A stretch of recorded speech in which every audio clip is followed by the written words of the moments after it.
Jamani, leo nataka nikusaidie uweze kujua jinsi ya kutengeneza pacha yako. Yaani mtu unayefanana naye kama huyu hapa. Huyu hapa ni fake, sio mimi. Jamani, huyu anawadanganya, ana maneno sana. Tuachane naye. Twende kwenye chuo chetu cha simu ili niweze kukufundisha jinsi ya kutengeneza pacha yako. Angalia, subscribe, like and comment. Now utajua ila wewe unaboa.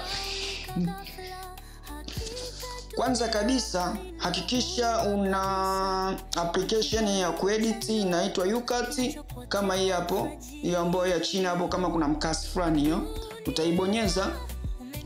Kisha hiyo ukishaibonyeza sasa utakuja hapo ambapo pameandika new project, utabonyeza. Hakikisha kwanza una video tayari ushaishoot.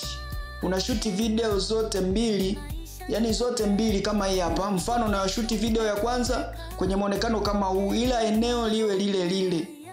Usibadilishe eneo liwe lile lile. Video ya pili kama hii, utakaa upande wa kulia na kushoto. Hapo ndo utaweza kuedit vizuri. Kwa kama unavyoweza kuona hapo nimekaa upande wa kushoto, alafu ile imekaa upande wa kulia. Kitu ambacho utafanya, utakuja hapa, kuna sehemu pameandika hapa juu hapa PIP hapa kwenye vema. Utakuja hapo PIP, utabonyeza. Kisha bonyeza, utakuja kuchukua video yako ile ya pili ambayo umekaa upande wa kushoto.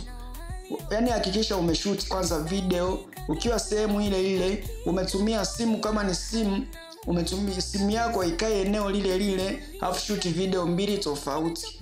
Unaweza ukaiweka hapo, alafu unaweza ukaisogeza. Then utakuja hapo kwenye mask. Hapo kuna faili imeandika mask. Kisha utakuja hapo line. Kwenye line utazungusha haka kaduara. Utazungusha kama hivi. Umeona, maana yake utatoa upande wa kushoto paonekane upande wa kulia ambapo ndo pamekaa yule mtu.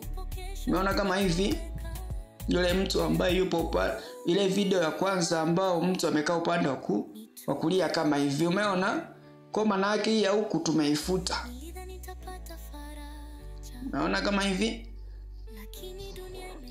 Kwa tumeshaifuta hiyo nyingine. Kwa hapa tayari, yani hapa ni kitu tu chepesi, haraka. Umelike na comment. Umeona, unaweza ukaona huyu mtu akaeje, ukaona mvuta. Hakikisha kabisa kila kitu kinafanana. Kama unavyoweza kuona, kila kitu kiwe kiko sawa kama hivyo. Unaweza ukaingia hapo filter, ukaweka rangi. Umeona, huyu anakuja pacha yako kama unavyotaka. Yani ni kitu cha haraka kabisa kama hivyo unavyoweza kuona. Pia ninaweza kukufundisha jinsi ya kuimba kwa kutumia muziki, kwa kutumia simu yako kama hivi, audio kama hii hapa. Sikia hapo. Siriziki anatoa yeye, hata miskati tamaa. Si mipango anapanga yeye, hata mimi namwamini.